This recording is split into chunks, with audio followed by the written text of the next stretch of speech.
Hello my little friends, welcome to my channel. তো চলো আজকে আমরা পড়ব বাংলা স্বরবর্ণ।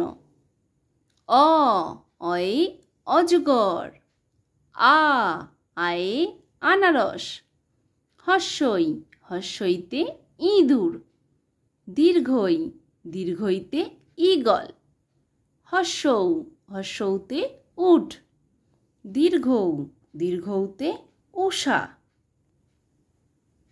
রি রিতে ঋষি, লি লিতে লিচু, এ এতে একতারা, ওই ওইতে ঐরাবত, ও ওতে ওল, ঔ ঔতে ঔষধ। তো বাই বাই ফ্রেন্ডস, যদি ভিডিওটি ভালো লাগে তাহলে অবশ্যই লাইক করে দিও এবং চ্যানেলটিকে সাবস্ক্রাইব করে দিও। আবার দেখা হচ্ছে নেক্সট ভিডিওতে। Bye bye.